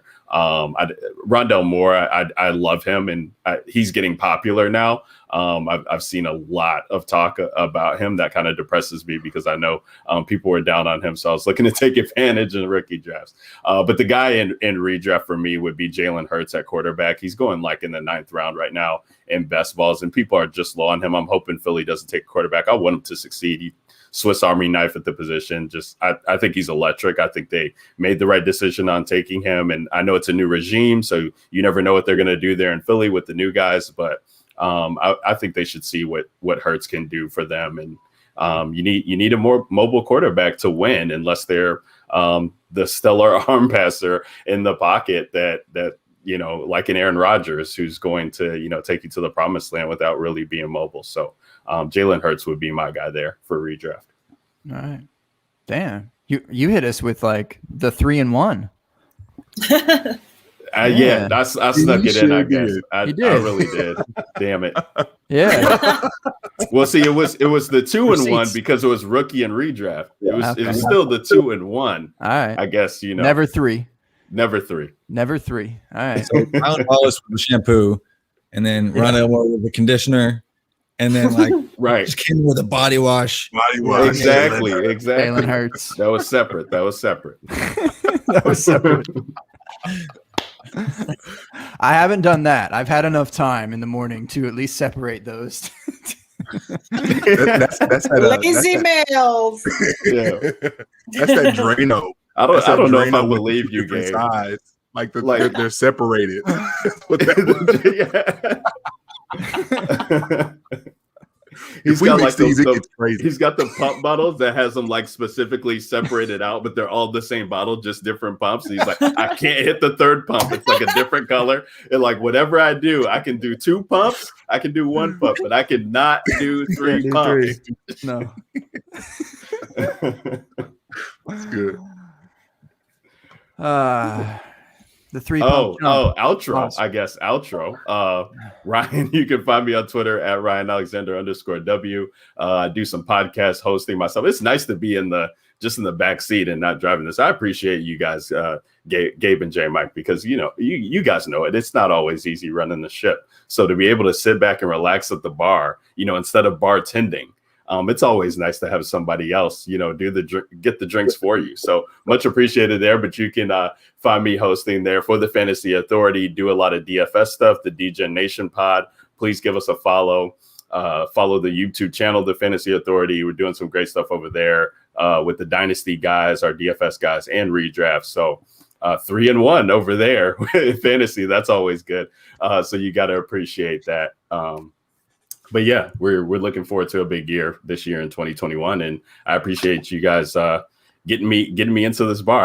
I like it here. I think I'll come back. I'll come back again. All right.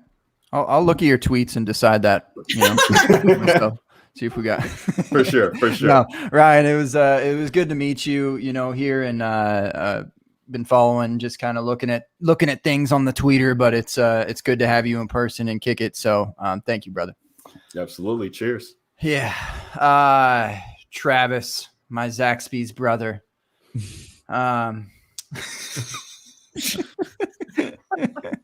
What? We can't be Zaxby's brothers? Come on. You made it like Who a else? perfect Zaxby's sandwich with all the good chicken in between. That's good. See, the 3-in-1. Speaking of, what's who is your 2-in-1, your 3-in-1, your 7-in-1? Oh man, who's it gonna? Is it gonna be Devi? It's gonna be Dynasty. What's he gonna do? Let's get it. I don't know. I could give you Like a 5th grader. Yeah. Hey, and depending on who you draft with, man. Okay, I'm in a draft right now, and we are on pick 1402 on the college side, and there are legit middle schoolers that have been drafted. Oh my god! Not by me. So I am not on an FBI watch list. I might be now just for mentioning it. But Is Buddy Garrity from Friday Night Lights in your draft? Scout name creators over there? yeah, basically. No, it's funny because it's super flex, and the league doesn't start till 2022, and it's best ball. But everybody's drafting these quarterbacks that aren't even going to be in the league until 2027, 2028. Whew. Like Arch Manning actually went in like the 10th round last year, and he was 14 or something at the time. That is ridiculous wild. College side draft. So it's like a developmental league extreme. It's actually called the Pinnacle of Devi, but it's bizarre. But anyway, that's not really that's my 1402-1 right there. But no, I think for rookies, I'll give you a 2-1 because they're crazy deep threat guys. Diamy Brown is my dude. 2 years in a row with over 1,000 yards receiving, averaging 20 yards per reception with at least 50 receptions in each season. Absolutely balling out. So really what has been the best deep threat in college football for 2 years in a row. And actually, I believe had the deepest average depth of target in college football this past year, just dominating in that way. NFL loves those guys. So I think Diamy Brown could be somebody that's drafted way earlier than many people are expecting right now. And then the 2-1 is Terrius Tutu Atwell out of Louisville. Another deep threat guy. If you exclude his jet sweep receptions, which hardly even count, he also averaged 20 yards per reception in 2019, still for over 1,000 yards on those non-jet sweep receptions. Two incredible deep threats. I think Tutu Atwell kind of struggled because the offense last year for Louisville fell apart, but man, I love those guys with the crazy speed. Atwell is like 170 pounds soaking wet, maybe, but he'll need to bulk up a little bit, but really like him. And then just because I like to say his name, DJ Uiagalelei for Clemson is going to be the quarterback starting for them this year. And Clemson's not going to miss a beat, and he's going to be the quarterback one in 2023. Lock it in, Sharpie. Sharpie. On a freaking big school-size whiteboard. If his name would actually fit. It's really long. I hate when students do that, man. Dude. You probably had that happen. Yeah. It's bad, I bet. But anyway, you can find me on Twitter at @FF_TravisM. And you can find my stuff at RotoViz. I head up the Devi fantasy football team there, do some dynasty stuff, but also write up some college DFS weekly during the season, which is a lot of fun. So everything college and NFL, it's kind of my thing. So A little bit, I'd say. A little bit. So if you need to know who's going to be the starting quarterback for the Bears in 2047, I've got you. Mm-hmm. He knows. Who's it going to be, Trav? I need to know. It's actually going to be my son. And he's, but depending on how a certain bet goes in terms of who gets drafted first between Caleb Williams, who is the incoming freshman for Oklahoma, and Tyler Buckner, the incoming freshman for Notre Dame, depending on which one of those gets drafted first, my future son is going to have a different name. So I'll let you know what his name is going to be after. All right. After I made a bet with Rob Willett. He has to name his first son Travis.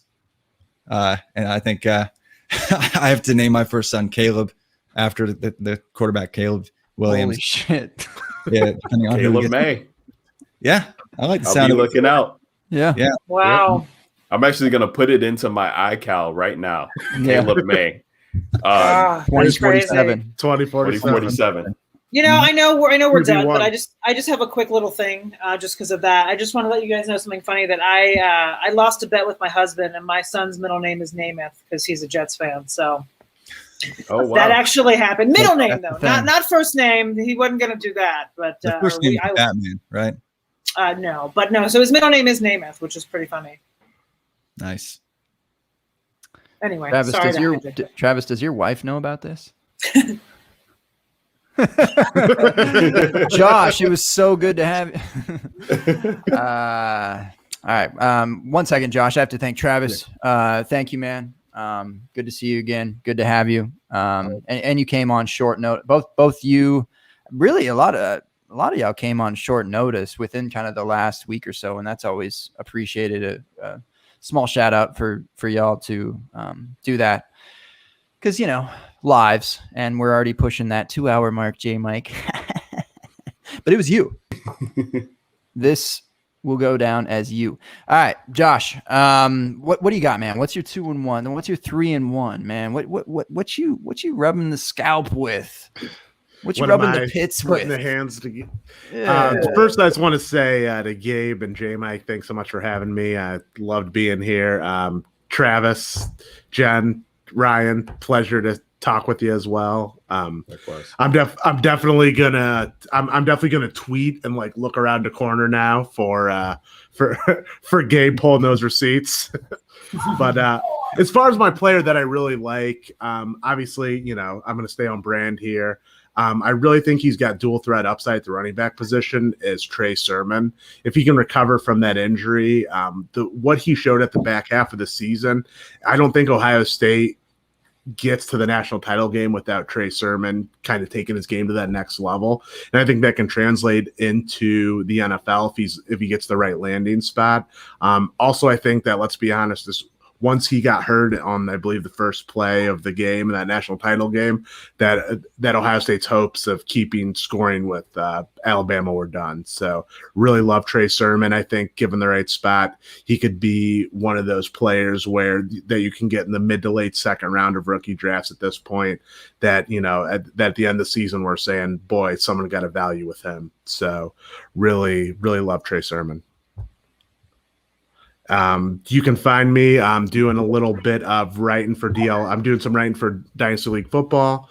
Right now I'm writing an article on Justin Fields, 20 for 20, kind of breaking down his pre-draft prospects. Also, I'll be kind of I'm looking to do a series of players I want on my championship roster. One of those will be Jarvis Landry. I know we talked about him here for a minute tonight. Also started this year podcasting, doing a Cleveland Browns podcast for Cleveland Sports Collective. This is my first year podcasting about the Browns. And this is the first year they make the playoffs and win a playoff game. So I like to say I'm the good luck charm for them. So hope to also do some more fantasy football podcasting for Cleveland Sports Pod as well. You can find me on Twitter at Josh Brickner. Exactly how it sounds. It's how it's spelled. And again, thanks for having me. And I'd love to come back and pull up to the bar and have great conversation again whenever you guys want to have me. Careful, man. The receipts is watching. I know. I'm just going to be, every time I write an article and be like, I hope this one works out. But I remember that play Travis was talking about. I believe it was the Monday night game this season. And I said, oh, Hakeem Butler, I thought you were going to be so special. and I'm like, I hope no one, I think I said something to my wife, like, I'm glad no one gives me a hard time on Twitter for how much I was hyping him up. And there was no reason. There's no reason. I just that was one of I just saw his highlights, loved the way he played, and it was Hakeem Butler no matter what. And it should have been never Hakeem Butler. So he had some interesting stuff going for him though. Like that year it was like the first year I did really intense charting, and like almost 40% of his receptions went for over 25 yards. Like he was a monster big play threat guy. So. Yeah, there were a lot of people that liked him. I think that's the player that fantasy football Twitter has, and seriously, no offense, because I'm no offense, Josh. Like this, I think. I love it. No, I think this was like seriously kind of a collective, because this was on on DLF and ADP and whatever around this time, before. Even after the combine, just before the NFL draft, really, like everyone was really surprised to see where he was drafted. I don't think they expected him to go day 3 like he did.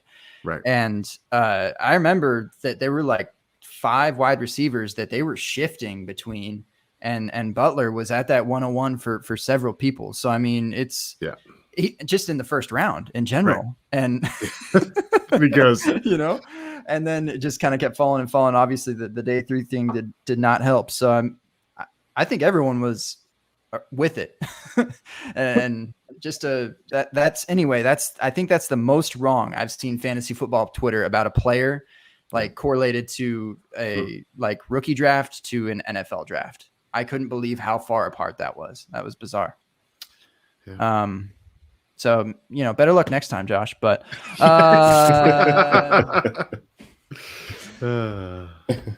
all jokes. Thanks, man. Thanks for coming on. Good to meet you as well. First pleasure. time on the bar. We'll have you back, of course. J Mike, what do you think, man? You got anything? You got anything for us? Yeah, I'll be quick. The 105 here in this 2-in-1 draft. I'm really hoping he gets the draft capital and that the league sees him as such.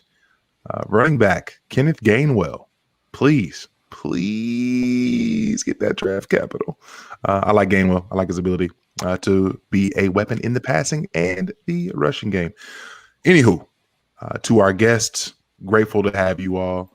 Jen, we were in a group chat the other day, and I was talking about how you were going to be coming on, and Chris Allen and I were just singing your praises. It was somewhere, I'm sure that your ears were itching. We're just talking about how easy you are to talk to, how much fun we always have talking with you, and he's talking about how you tear up his articles with your editing. So He said that you're always someone that he can lean into. So just grateful to have you back, Ryan. It's great to be able to chop it up with you for the first time. I again heard your voice on various TFA things over the last, I think, year or two maybe that I've heard. But it's just been good to be able to chop it up with you in person. Travis, grateful to have you back again, man. And again, I love to see you continue to blow up. I feel like every time we have you back, you're on a new adventure, doing something bigger and grander in scale. So it's cool to be able to chop it up with you again. And Josh, for the first time, man, again, thank you greatly for joining us. Again, you all could spend almost 2 hours anywhere in the world, but you chose to be with us, so we appreciate it. Truly, thank you.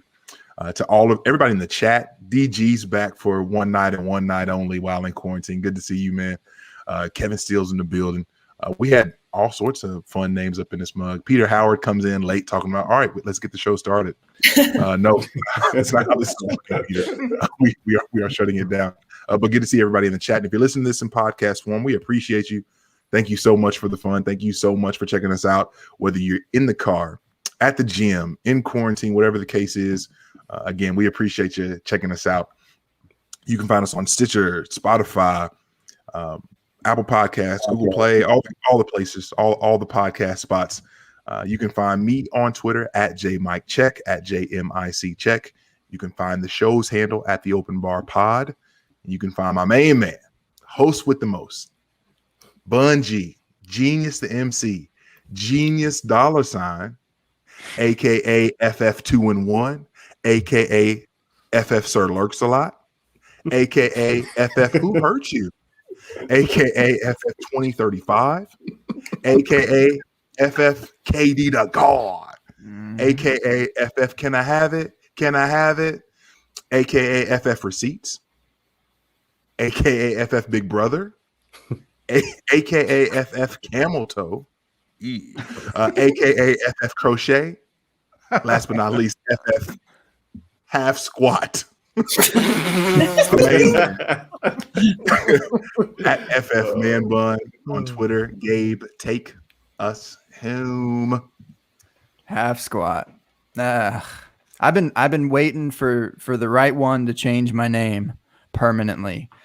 It's always been just a bit to be FF Man Bun. Ought to continue the bit. I should have kept continuing the bit. I should just change it every week. Why don't you just come up with my handle every week, J Mike, and we can find a way for no one to ever find me. I was about to say you'll never be verified that way. No, yeah, true. No, I want to be a 9-time verified. You know, back to back verified. 9-1. 9-1. 7 for 7. 4 for 4. All right. What's my 2-1, my 3-1? I guess in rookie drafts will likely be the cheaper. You know, shout out to the OG Jay Fields. Shout out to the 102 Jay Fields. But the 103 Jay Fields being Trey Lance. Come on. Travis doesn't think there's going to be five QBs taken in the top 10. Just you wait. He's going to go ahead and get that championship again there. Him and Max Zaddy are going to be fighting over the Panthers. Max Zaddy's going to live. Thank you, Steffi Smalls, for that one. What are they? What's the word for QBs that run and pass well? Konami code or something, whatever. Yeah, that's the 2-1 there for you. The Trey Lance. Yeah, thanks everyone. This is good. This is great. This is grand. Wonderful. No yelling on the bus. You know. What J Mike journal? You've been writing. You've been writing all these handles for me, but you can't put your pen to pad and give us some actual like decent thoughts. You're just gonna try and clown me week to week. FF Crochet, FF 2-in-1. Come on. Don't act like you don't enjoy them. Don't do that. Don't do that. But yeah, I have started entry 6. All right.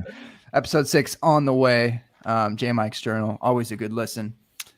J Mike did say that it is the last Tuesday of February, and February being Black History Month.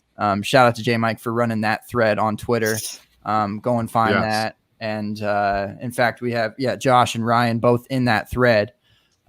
So go and find that and check out people's work, man. It's good stuff. Everyone putting good content out. As long as we can get Jen to do some Dynasty. It's not going to happen. No, Do it. Okay, well, Do Dude, it. I've been playing. then you're never gonna fall in love with Mike Evans. So I understand that, but this will be my 26th year playing fantasy football. Like, if I'm just, it's not Wow. going to happen. Like, I'm there. I've got what I've got, and I'm listen, between sports betting, DFS, best ball, redraft, and working editing. Like, I just don't have time for Dynasty. I just don't. all right. I respect it. It's just not my thing. Look, okay. Look, you got it. You have the first spot in the Open Bar Listener League. Okay, just say no more. All right. Appreciate you. Crochet. King Crochet just dragging it out so he can cross the 2-hour mark right now. He really wanted to cross that 2-hour mark to spite you, Josh. Thank you, Peter. I know That's all right. You said something. That's not true. I was actually committed to the $130. I did not mean to do this. The Jay Fields thing happened. All right. I did not mean for this, Josh. I apologize. No, truthfully. I will happily go over and drink an All right. extra cup of coffee for my man Jay Fields. There we go. Yeah, we made it. It was fun. We made it. There it is. That's it for the Open Bar. It's off season, so I have a little bit more time to do some intros. Been doing a couple. The heat is coming. 2021. Y'all gonna be so mad that you didn't ask me for one. Oh, what a joke. I'm just kidding. I don't care. Thanks for asking me though. And appreciate y'all. I'll get to them. I promise. I got time now ish. And this is the Open Bar. J Mike, shut up. I can't even be like a hard rapper. Like, y'all gonna be so mad that you didn't ask me for an intro. You're gonna regret it. I can't even do that. It's for fantasy football. Like, so stupid. All right. Next week we got a show, right, J Mike? We're locked and loaded. We got February down, March down. Look, you can't even book a show with us in 2021. Okay. Roll the red carpet. Come on. J Mike, everyone else, cheers. Anyone want to do that? Oh, great. Water, fist, doesn't matter. All of it, all the above. Appreciate y'all. And until next week, oh my gosh, where's the end broadcast button? Oh gee, I can't find it. Guess we got to go another 2 hours. Oh man. Oh shoot. All right. Deuces.